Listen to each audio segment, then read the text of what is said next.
This is A Different Perspective with Kevin Randle. A retired U.S. Lieutenant Colonel, Kevin Randle has been studying UFOs for nearly 50 years. Kevin has investigated some of the most famous UFO cases in the world and has been consulted for dozens of documentaries about UFOs. Considered one of the leading experts into the Roswell UFO crash of 1947, Kevin has written more than 25 books about UFOs, including the recently published Roswell in the 21st Century. Now, here is the host of A Different Perspective, Kevin Randle. And welcome to this edition of A Different Perspective. I'm the host, Kevin Randle. I'll be joined in just a moment with William Puckett, who runs a website that's filled with all kinds of fascinating up-to-the-minute sightings. But before we start, I wanted to talk for a moment about something that plagues me periodically. I've been working on a book called Understanding Roswell. It was suggested to me by a publisher, and anytime a publisher comes to you and wants to buy a book, it's always, what do you need type thing.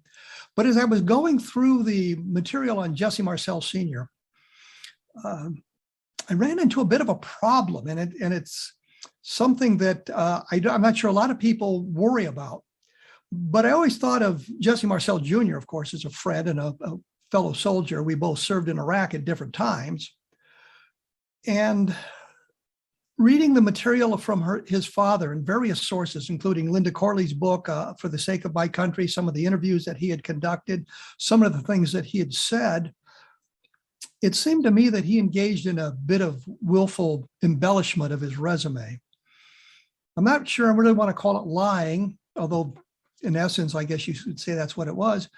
But it bothered me because of the high esteem the family held him in.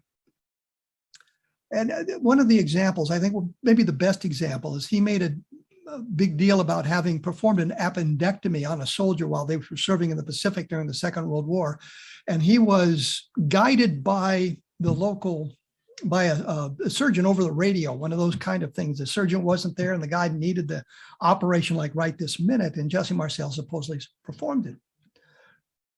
When Linda Corley was interviewing him, and the tapes are available, and in her book, you can read the transcripts as well, you get to the point where he starts to tell this story, and his wife, Vo, says, "Oh, not that story again." And you make it just causes you to wonder for a moment, was he making it up? Does she know that he was making it up? It's just one of the war stories that people tend to tell type of thing.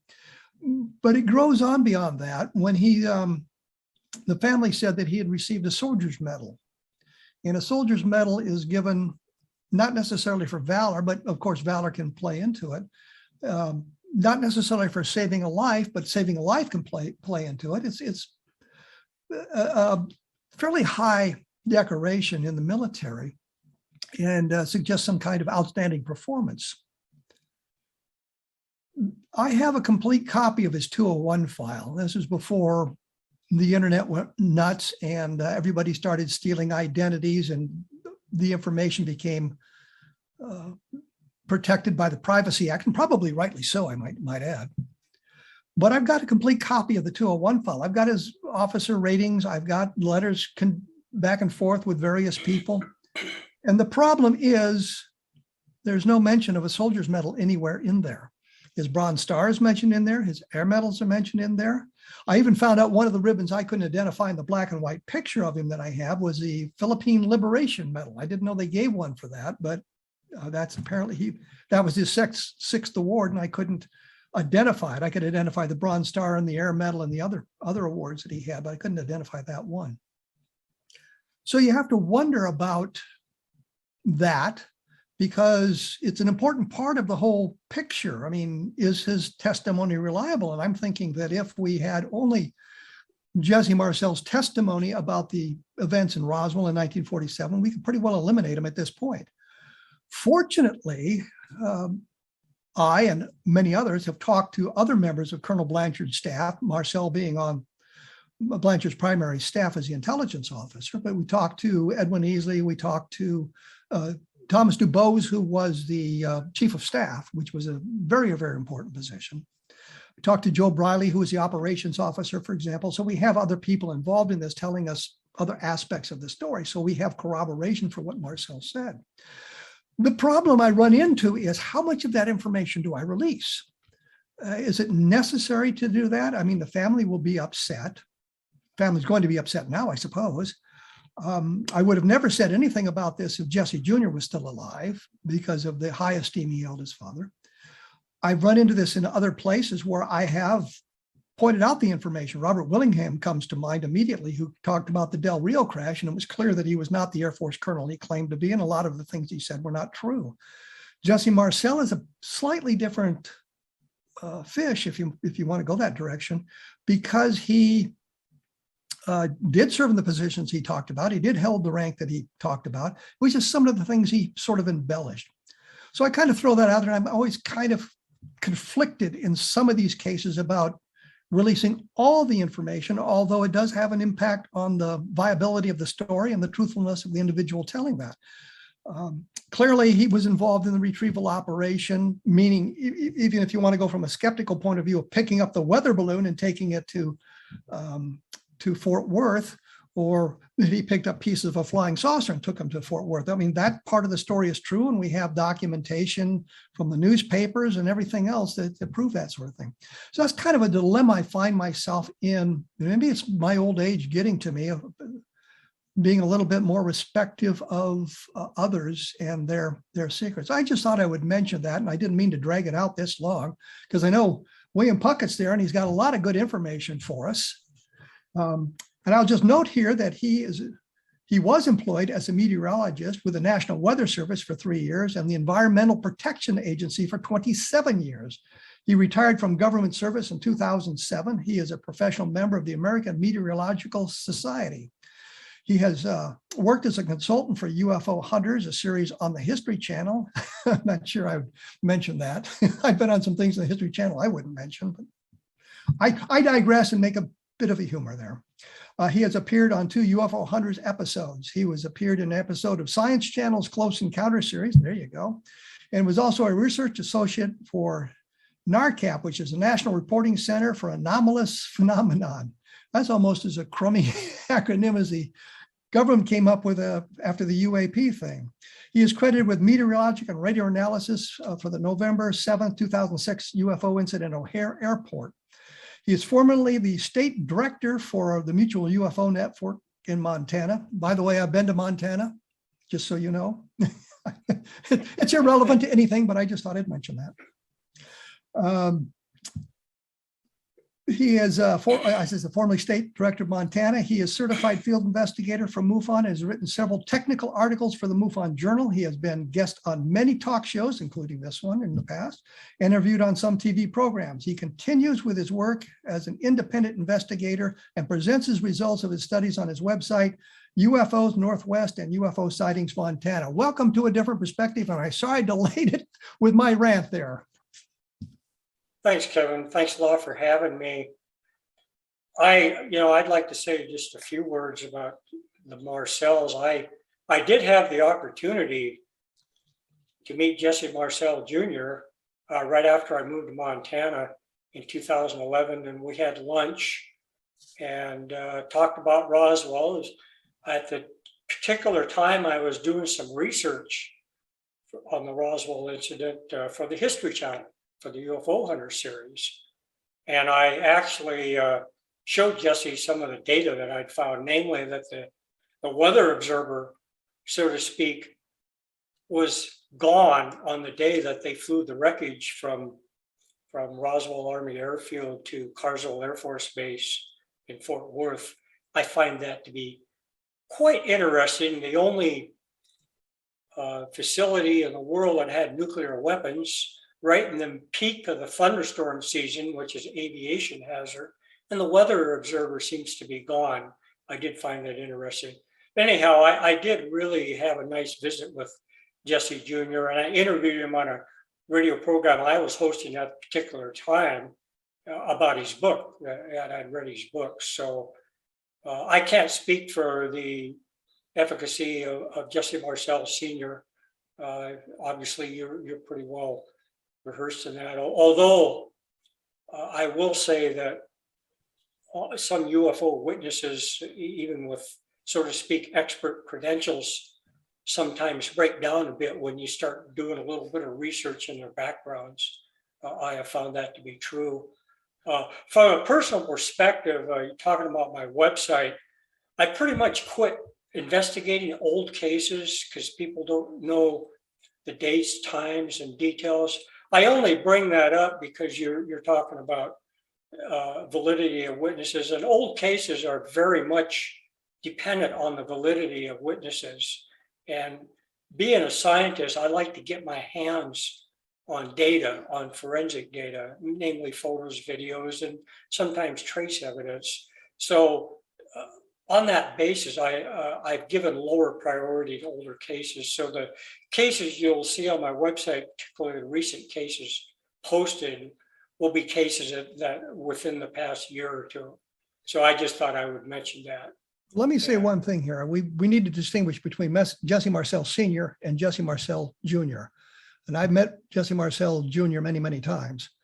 We've had many, many conversations, and I find him to be an impeccable source. I found nothing that he would suggest he embellished anything or was less than candid about what was going on. I think he was a very respectful individual. I think a very honorable individual. I think is a better way of saying that. I distinguish between him and his father. I know that there was a great bond between the two of them, and that was why I'd be hesitant to say anything if Jesse Jr. was still alive, simply because of the bond between the father and the son. But moving beyond that, I was going to ask you later on in the program, and we have just a few moments here, in looking at your website, I notice that periodically you make comments. Do you do much of the way of investigating when the reports come in? I know you have lots of reports coming into to your website. Do you do much investigation or analysis? I do as much as I can, but for the most part, cases that I get, I don't go out and investigate them. I mean, I get cases all over the world. I collect maps and try to get photos and videos. And what I actually find quite useful using the WordPress protocol, the blog format, is that I rely somewhat on comments from people. And I do get some pretty good comments. And any cases that have photos or videos, I put on my homepage so they have more visibility. And so I'm more likely to get comments. But wherever possible, I'll ask for radar data, and once in a great while, I'll ask them to collect evidence for me, and then I'll send that evidence in. That has not happened in the past few years, but I have a material specialist and also an organic chemist, Phyllis Bunninger, that is at no cost, has done some work for me. She's a MUFON member. So in answer to your question, I don't do a lot of investigation, but I don't just take everything for granted either. I will look at astronomical data, satellite data, meteorological data. So, that's kind of the scope of my investigation. But for the most part, sometimes I just put the case out there and then and rely on comments using my blog format. Well, we'll get back to this in a minute here. Especially, I want to talk to you a little bit about the Starlink satellites, I think, which are responsible for a great number of sightings at least in the last few months or the last couple of years. We'll get back to that in a minute. We're going to have to take a break. I wanted to mention my blog is www.kevinrandle.blogspot.com. You mentioned a homepage or something. Is that a website that we can all visit? You want to get an address there? Absolutely. It's www.ufosnw.com. And my other blog, which you mentioned at the head of the show, for Montana UFO sightings, is www.ufo-sightings, plural, Montana.com. Well, for those of you who want to remember it easily, if you take a look at the one website, it's ufosnorthwest.com. So you can put it all together that way, but it's, as you said, UFOs SNW. We will be back right after this with William Puckett. We're talking about UFOs, of course, and what's going on in the world of UFO today, and maybe talk a little bit about the new government investigation. So we'll be back in just a moment, so please stick around.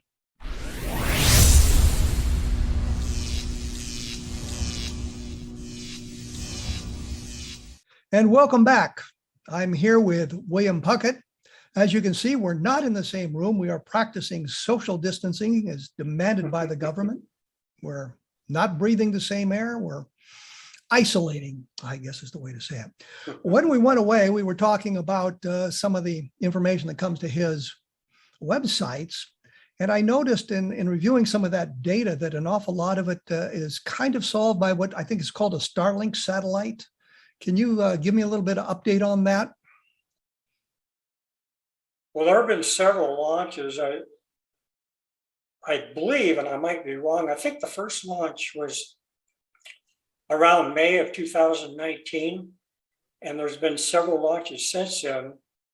And my understanding is that they're satellites that are designed to beam in high-speed internet for remote locations.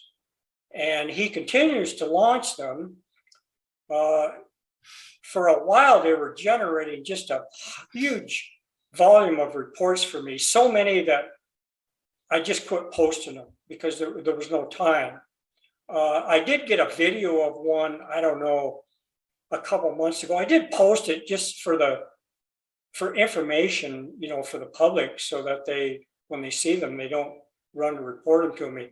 Fortunately, I believe recently, or maybe a few months ago, Elon Musk toned down the brightness of these things. So they're not interfering with astronomers as much, and they're not generating as many UFO reports. And I'm not getting as many Starlink reports anymore. And I attribute some of that to the public education, maybe to the dimming of it, of them. So a combination of those. But yeah, they're definitely a problem as far as UFO investigating of causing a high volume of reports. And they're also a problem for astronomers, from what I understand. So, but I believe, and a matter of fact, I just read this morning, I believe he's going to launch some more pretty soon. So there'll be more up there. So, but yeah, they definitely been a problem for UFO investigators like myself of how to handle the photographs you had on the on your blog or your website look like a streak of light. Are they just a single object, and the streak of light is a reflection of the exposure of the image there, or are there a number of them that are satellites that are kind of linked together? They travel in a pack.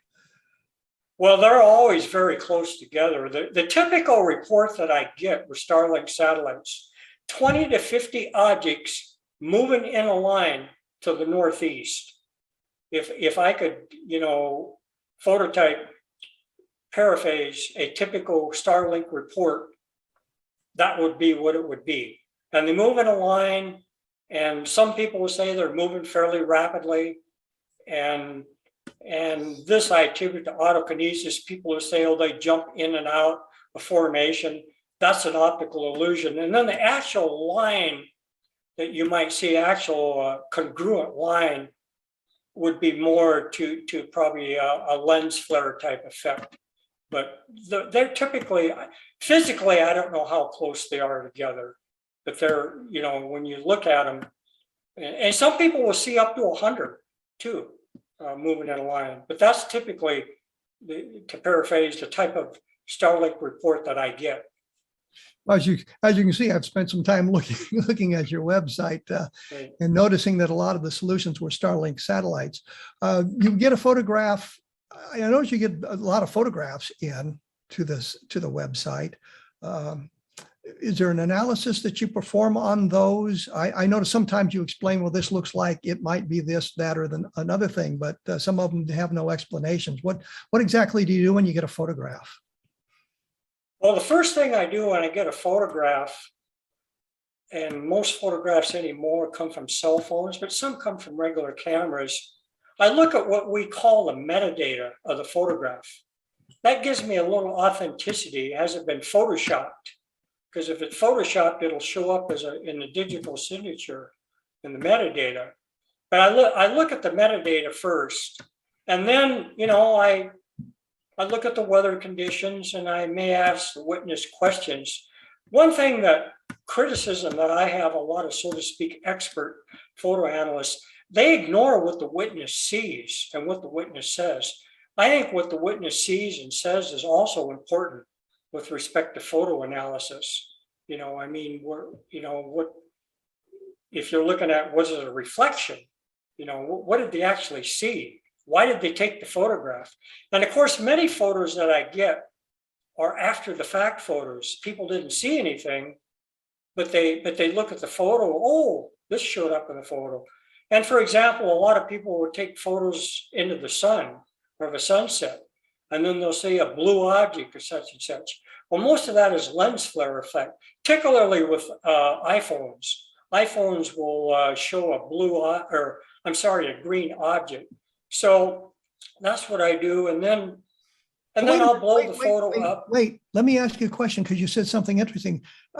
If a person is using a cell phone and takes a picture more or less oriented toward the sun, the object that they find in their picture is green. Is that a common thing, that it's kind of a signature of a lens flare? It is for iPhones, yes. And I can't tell you why. I've looked up articles about it from Apple, and they'll show that, but I've seen that. And a lot of my reports come in via cell phone, because I have forums, mobile forums, and a lot of people will text me photos and videos on the cell phone. And so, a lot of those are cell phone photos. But, that's about the extent of analysis. I will sometimes do an invert the photo to see if there's lines in it, if someone's got object, flying something or got something projected. And I'll do contrast enhancements, I'll do brightness enhancements. And, in videos, I do the same thing. I'll do some enhancements of videos. And then if I suspect, and in many cases, that is the situation, Venus, Jupiter, people will take photos, they will blow them up, and you will see out of focus Venus or Jupiter, and it'll look really strange, and so I'll use astronomical software. I also look at weather clouds, and a lot of times reflections from ground lights will project off of low clouds. So those are all things that I do. So when you get a photograph in, then you can look at it, and you look at what you call the metadata, and that provides you with a clue as whether or not the photograph has been manipulated in some fashion. And then you can look at these other aspects of it and determine whether or not there is an explanation for it that might be natural, such as Venus or reflections on the clouds. Is that correct? That's correct. And also I'll look at heavensabove.com for satellite information. But doing those quick and dirty little analyses, I can make a lot of deductions about photos. Now, I'll cite you an example. I got a really good case of what I would term I called it a Star Trek type object from Libby, Montana, which is in the north part of Montana along US number 2. If you ever go to Glacier Park, you'll travel along number 2, you'll go through Libby. But when I first looked at it, it was taken by a person traveling in a car at night. So the first thing I said, well, it's got to be a reflection. Taken through a windshield, it's got to be a reflection sitting in the car. But the gentleman that sent me the photo, I think it was his mother-in-law, I might be wrong, it was a relative. He didn't take the photo. But he made a note, look, there's power lines. The power line, the object was on the other side of the power lines. That right there really eliminates or really makes it much less likely that that's a reflection of something inside the car. It makes it more likely that the object was on the other side of the power lines and is in fact a real object. So that's the kind of analysis that I do. And I rely on what the witness tells me too. What did they see? Well, you don't So- post everything to your website then. When you get a picture and you say, here's a nice picture and here it is, you take an analysis and you said you eliminate some of the photographs by your analysis so they don't get posted to the website. No, that's not correct. I post everything unless it's an outright hoax. I do that because I want people to know that I do look at everything, and a lot of cases I don't just post unidentified cases. I have a protocol that I categorize cases, what their explanation is. I can do that very easily in WordPress in a blog format. For example, all satellites, meteors, lens flares, I categorize them, and then unidentified. But I post all cases, unless they're just outright hoaxes. I'll post them. But when you post them, if you've got a suspicion of what the explanation is, if it's a mundane explanation, you do make a notation of that as well.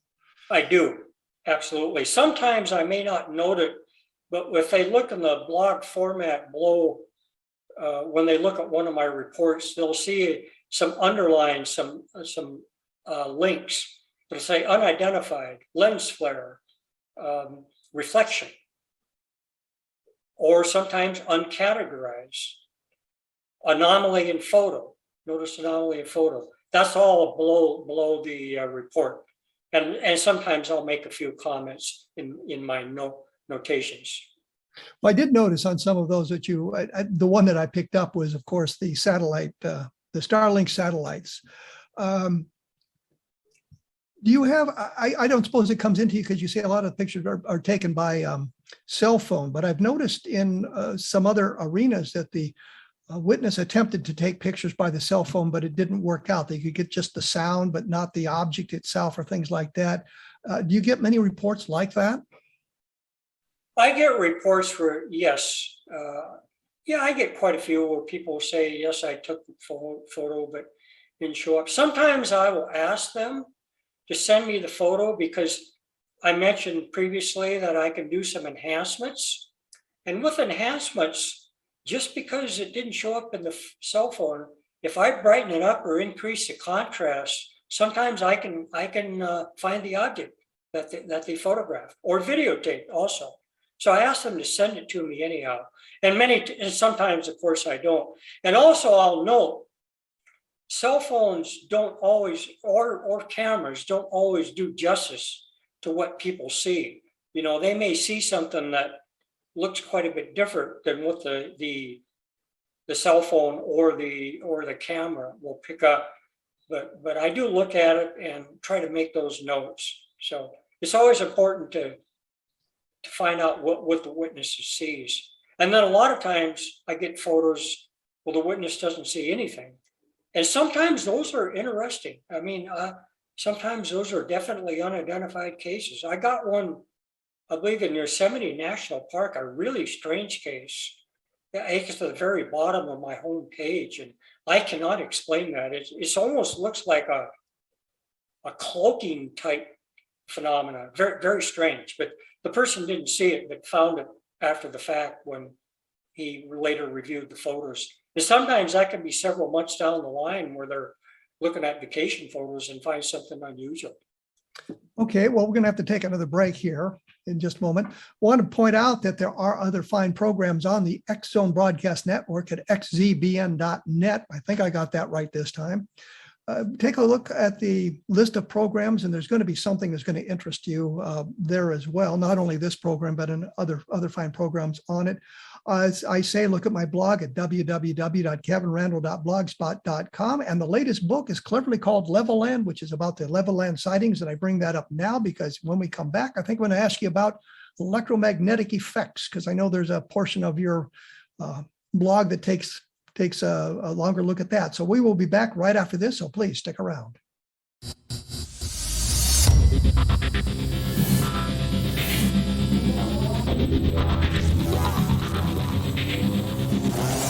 And welcome back to A Different Perspective. Again, I'm the host, Kevin Randle. I'm sitting here with William Puckett, who has been investigating UFOs probably almost as long as I have, I suppose, and hosts a website at www.ufosnw.com. Sorry, it took so long to get it out, but it's a ufosnorthwest.com. It's an interesting site to take a look at.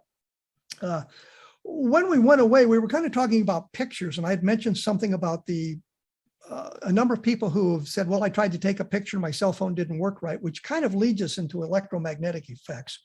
And that was why I mentioned the Levelland book, is because my book on Levelland deals with the electromagnetic effects, especially those reported around Levelland, Texas in November of 1957. But you have a segment on your website that deals with EM effects, electromagnetic effects. You've got some very interesting cases there as well. Can you share a couple of those? Sure, I'll have to tune into my site here, but I do have as you pointed, a category for EM effects, and I use that category for any type of power outages or vehicle outages or anything to do with any type of interference. It could be radio. And I don't get a lot of those cases, but I do get a few. And I'd like to add also, and you may be aware of this, Kevin, we have a network of units called MADAR, MADAR, called Multiple Anomalous Data Automated Recording. And I have a unit in my house, and it is set up to detect electromagnetic changes in the electromagnetic fields. And we get alerts. And when we get alerts, we look for other correlation to UFO sightings. And the instrument actually detects any of the XYZ axis changes in electromagnetic fields. The unfortunate part of that is when you look at Maxwell's equations, electromagnetic fields are inversely proportional to the cube root of the distance. So they dampen pretty rapidly. But if you have UFO activity, electromagnetic anomalies are quite common. And so I did set up a category on my site for that very reason. And I'll just look at the top one on my categories. This is a recent case that I got, although I believe it's an old sighting in area. Well, actually, it's just a little about a year and a half ago.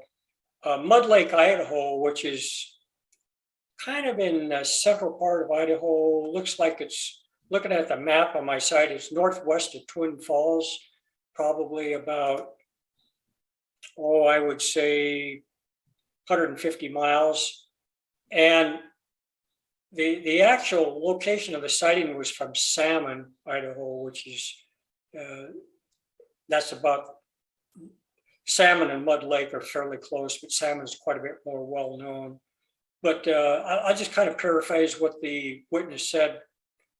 I was traveling from Salmon, Idaho to Idaho Falls, Idaho on Highway 28 at 3 a.m., about 35 miles to the end of 28, Mud Lake, Idaho. The first thing I noticed was that my Kia Sportage started running like it was running out of gas.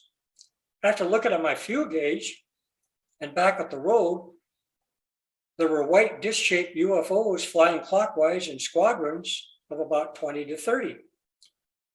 They were flying in big circular rotations so wide as each side of the mountain, still heading towards Mud Lake. I stopped my car, got out, and was concerned something might happen to me. So I got back in my car and took off.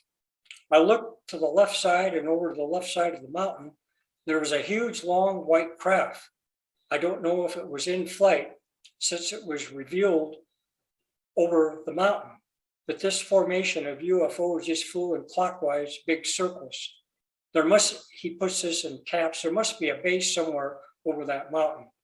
So that's the case. And it was kind of an eye-opener to me, you know, that he sees UFOs, and well, he first notices his car sputtering, and then he looks to see UFOs. And a lot of times vehicles were shut down completely. Radios were turned off and back on. I've heard of vehicles turning spontaneously back on. I've also heard of magnetism, like objects can stick to the dashboard, nails or something. Those are the type of effects. There's also a case in Idaho, I don't remember when that was, but there were actual thunder showers in the area. And there was a big bunch of power outages, but we never attributed it to any meteorological phenomena. And there were quite a bit of power out, and there were a lot of strange lights in the area that night. I don't remember where that was in Idaho, but I know it was in eastern Idaho. So, you know, I also remember a case, this was in near Vaughan, Idaho, which, Kevin, you're familiar with Roswell. That's not too far from Roswell. And it was a truck driver. You mean Vaughan, New Mexico? I'm sorry. Yes, Vaughan, New Mexico. Because I was about to say, you know, there's a Vaughan in New Mexico I've been through many, many times. So yes, that's what I meant to say. I have too, en route to Roswell. But anyhow, he was driving a truck of cars. He'd been into Denver there were some cars auctioned off at car rental agencies were auctioning off cars, and he picked up a bunch of the used cars and was trucking to El Paso, Texas.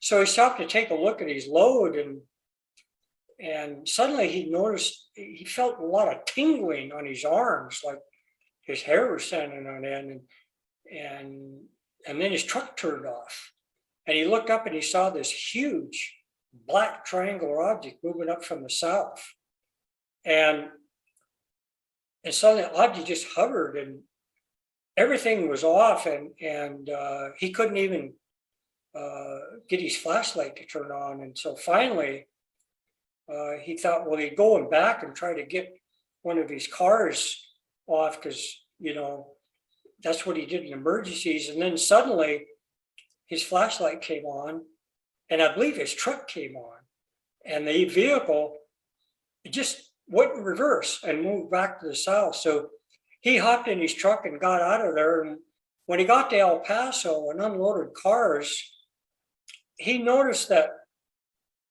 he had a wind-up clock in his sleeper, and that clock was 13 minutes ahead of all the electronic clocks. The electronic clock in his car and the electronic clocks in the vehicles to the back. So whatever this thing was, it shut everything down for 13 minutes. So that's one case. Whenever I think of EM effects, that sticks out. So those cases are ones that in my book on Levelland, I cite 4 cases where cars change color with the close approach of the UFO, which is kind of bizarre. There's a very limited number of those cases, but it's attributed to a close approach of the UFO. And in one of the cases, the wife, when the husband got home, said, "Did you buy a new car?" Because the car, it had either been gray and it turned green, or it was green and it turned gray, but it changed color significantly enough that she noticed it and thought he'd bought a new car because of the close approach of the UFO. The other thing I wanted to mention quickly is, yeah, you're right. It's not just vehicle interference that we see.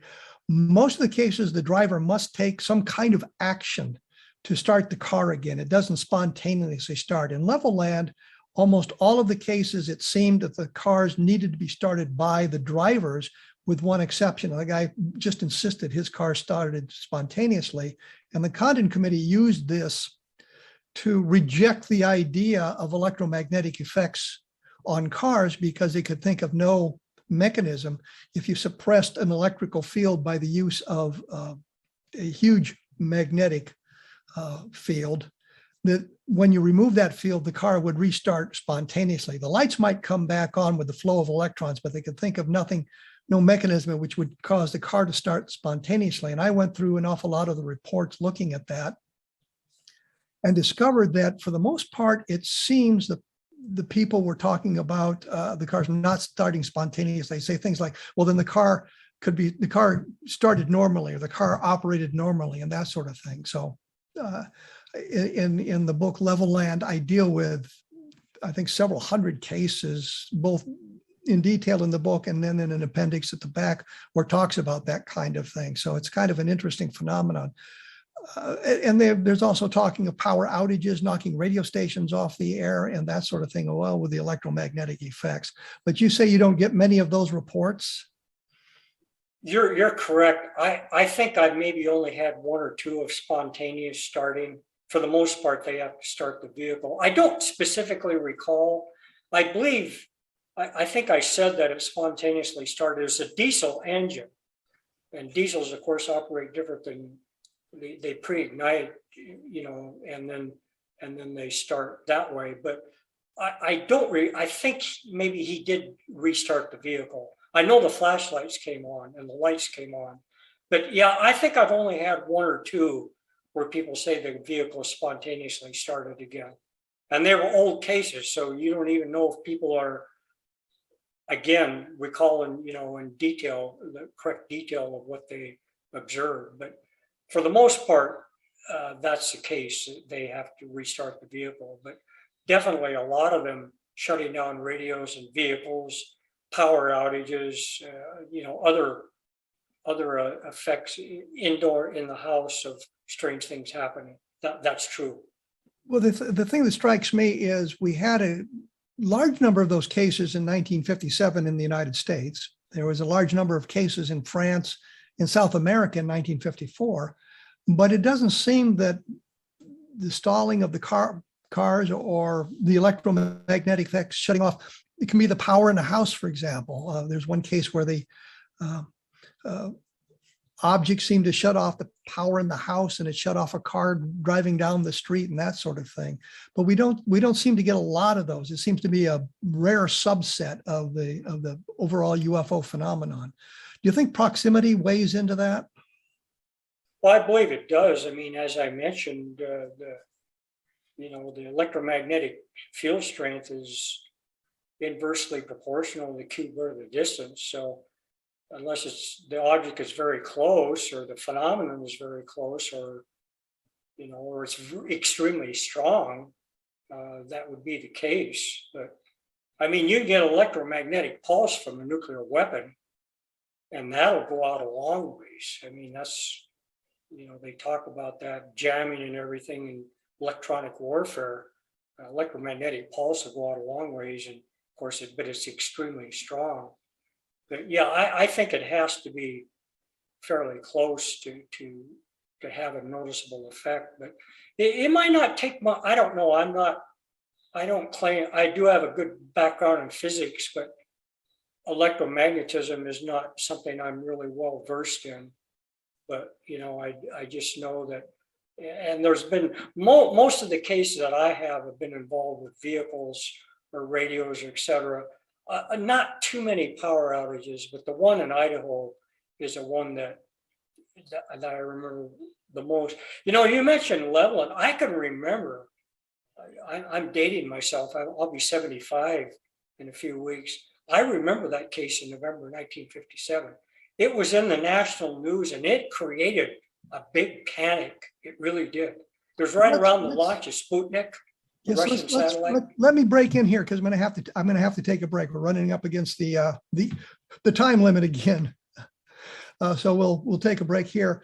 I've dealt with some of the Level Land stuff at my blog at www.kevinrandle.blogspot.com. There's a search engine there. Just type in Level Land and it'll bring up the articles that I've done on that. Or take a look for the book Level Land, which just came out not that long ago, and it deals in depth with the Level Land sightings and everything that transpired around that as well. We will be back right after this with William Puckett talking about UFO, so please stick around.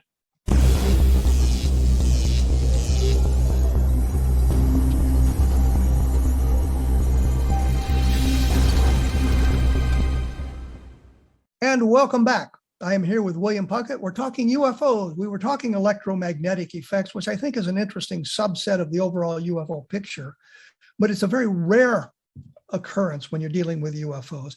But when we went away, you had mentioned you remembered the Levelland sightings from 1957, and they were, I think the Levelland sightings took place at the time the second Sputnik had been launched in 1957. But it hadn't gotten a lot of play. I know the Air Force and some of the people said, well, it was a result of Sputnik being launched and people responding to that in a hysterical way, I suppose. But I really don't see the correlation because that hadn't been big news when the report started in the Levelland area. And I explore that in the Levelland book, so I guess we don't really need to go into that in depth. There are many of the subsets in UFOs. We talked a little bit about photographs. We've talked a little bit about electromagnetic effects. Is there other aspects of it that you look for when you get reports, other things that are common to some of the UFO reports? For example, triangular UFOs, are those becoming more prevalent? I wouldn't say they're becoming more prevalent, but they're definitely commonplace. I mean, I probably get at least 1 or 2 triangular reports a week. I get on an average of 1 case every 2 days, new cases. If I included old cases, I'd probably get at least a case a day. And I'd say of those subsets, I'd say 20% are triangles. I still get disc-shaped sightings, spherical objects, yellow orbs, and I have categories for all of those so that if I ever wanted to break down and do an analysis of percentages, I could do that. And that's a nice thing about using the MySQL database, which is the engine that runs WordPress. You can do the categorization. So yeah, there's, dark triangles, metallic objects and glowing objects. And of course, there's the usual suspects: meteors, satellites, comets, astronomical phenomena, hoaxes. And, I have categories for all those. And then I look, there are a lot of objects that are regular, strange shape, not symmetrical shape objects. Like I mentioned the Libby, Montana sighting. What did I call it? I called it a Star Trek object, because that's what it looked like. I mean, a really strange looking object. I've never seen anything like that before. Well, I brought up triangles. Because it seemed to me in the last 10, 12 years, there have been many, many more triangle sightings than there were earlier on in the UFO phenomenon. And looking at the evolution of our military aircraft, for example, the F-111, the B-2 bomber, which are more or less triangular shaped, I wondered if the triangular shapes don't have a more mundane explanation, meaning an Earth-based explanation, that people aren't used to seeing aircraft that have those kinds of strange shapes. Well, I definitely agree with that. Yeah, actually, a lot of triangle reports I get, they don't actually see the triangle. They'll see lights in a triangular formation. Sometimes you'll see a red light in the center.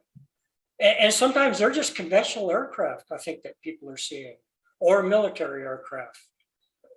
Yes, that's definitely the case. Of course, boomerang, which is somewhat like a triangle. Elliptical. Sometimes I get elliptical shaped craft, oblong shaped craft. But yeah, I think a good percentage of triangles do have conventional explanation, but I think some of them are definitely unidentified. And some, of course, as you mentioned, we recently talked electromagnetic effects you see with triangular objects. And when they're silent and when they hover and then they streak away, when you look at some of those particular aspects of a sighting, then you got to put the unidentified tag on them, and maybe they are secret military craft. I don't know, but not all of them have conventional explanations. But I say a good percentage of them do, based on the reports that I get. Well, I would also point out that if you put 3 dots on a piece of paper, you're almost going to get a triangular formation. That's unless right. it's a straight line. That's right. And we have to keep that in mind as well That's right. when we're looking at these sorts of things. I just wonder how sophisticated some people are when they're viewing the sky, especially at night. I think they're fooled an awful lot by stars. I think you mentioned autokinesis, which is actually a movement in the eye as opposed to the object moving. It seems like it's dancing around and it's really a motion of the eye. But I wonder how many of the sightings can be explained by those sorts of mundane things, especially older sightings when we weren't nearly as sophisticated as we are today. Autokinesis accounts for a lot of things. This is particularly true when people are looking at Venus and Jupiter. They'll get it, they'll start videotaping it and they'll jiggle the camera around and this thing is bouncing around. Then they'll look at the object or Venus or Jupiter and say, oh, it's moving around. And they're always saying this, it'll stay in one area of the sky, which is a tip off right away. Another tip off is I see this every night, and consecutive nights, and sometimes too, what'll happen, it's not always autokinesis.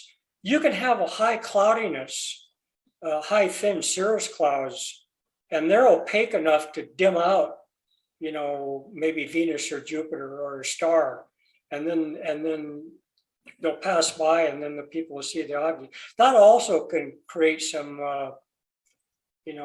very definite anomalies or optical illusions when you get high thin clouds. That's why I always like to look at the weather. Unfortunately, with the weather of this day and age, and I can say this as a professional meteorologist, when I was working for the National Weather Service, which was in the late 70s and early 80s, we took our own weather observations. We used a salometer to measure cloud depth. We estimated clouds. We took visibility. Nowadays, it's all automated. And automated observations are much less detailed. And it'll say haze when in fact it's snowing. And the clouds, high clouds above probably 10,000 feet aren't measured by the salometers, the automated stations, and they use satellites to measure higher clouds. So weather observations are much less detailed. Sometimes you got to look at satellite photos too, which is sometimes what I do when I try to determine. And then, of course, I asked the witness, what was the weather? I mean, who's a better person to gauge the weather than the person that's seeing the UFO? Was there a sighting that really struck your fancy? I mean, an exciting sighting that you have no explanation for, that tips you maybe toward the extraterrestrial, or an off-world type explanation? Well, I got a lot of them, but I'd like to discuss a recent case that I got that as of yet, no one has given me an explanation. And I'm going to go to my website. This happened in, I think, South Carolina. It was I go to my home page here, page down here a bit. This happened in Bluffton, South Carolina, January 13th, 2022. And this person took a video, which I haven't unpacked yet, but he took a photo and the object was floating. And it's really a strange looking object. It looks like a cylinder, and then there's kind of a ball on the one side of it. And it's floating. And I said, well, could it be some sort of a balloon? But I don't know. I mean, it was heading slowly east-northeast. And I just have my doubts about this, what it was. And another case that I think is definitely an extraterrestrial spacecraft. This was in Dana Point, California. And I believe it was March 31st, 2007. Obviously, it strikes a chord if I can remember that detail. A guy was out walking one morning. I think it was 9 or 10 o'clock in the morning. And he saw this disc-shaped object flying south, and he attributed to jet speed. Suddenly it just stopped in midair, and he took a photo of it, and then it just zipped away. And the photo, I've looked at this photo a number of times. It's clearly a disc-shaped craft. The metadata doesn't support any photoshopping. I had some people in that area do some analysis for me, to see if it could be hoax.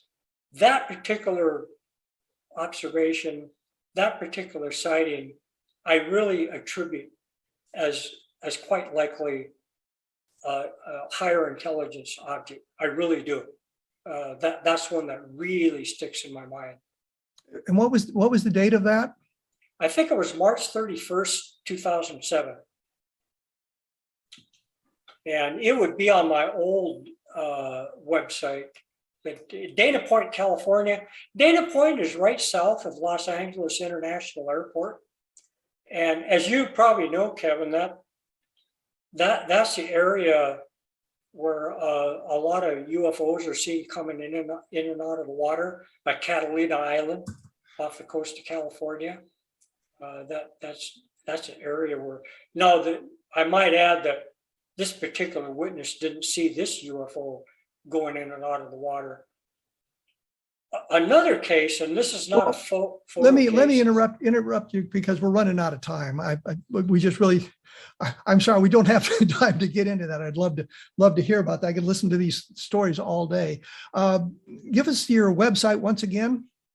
It's www.ufosnw.com.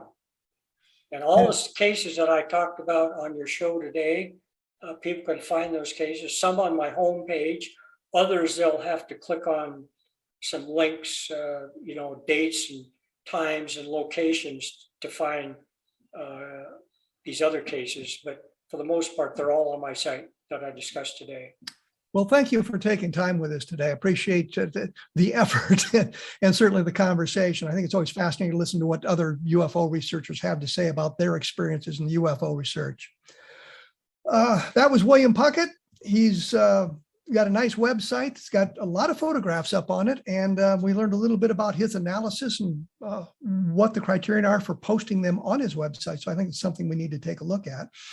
And I mentioned a little bit earlier, I'm going to talk just a moment about that.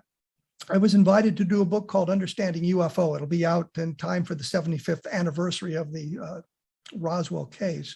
And it's a little bit different than the other books because I go in depth into the backgrounds of some of the witnesses that were involved, the military witnesses, for example, in the Brazel family. So you get a better idea of who they were and how this affected them throughout their lives, whether or not it was important to them or not, that kind of thing. But that's called Understanding Roswell. And the book that just came out not that long ago is called Level Land, and it deals with the electromagnetic effects around the Level Land, Texas area, but also as it sort of expanded out from Level Land throughout the United States in 1957. And there's a listing of cases, an appendix that's filled with cases starting in 1909, an electromagnetic case from 1909 and the sighting of the strange object up through not that long ago, of course, including animal reactions, which are part of the whole electromagnetic spectrum, power outages, car stallings, and other compasses being affected. And I mentioned that specifically because a guy named Eric Herr had done his research was just looking for compasses being affected by a UFO, and he came up with 140 or 150 cases like that, and a lot of them are listed in the book as well.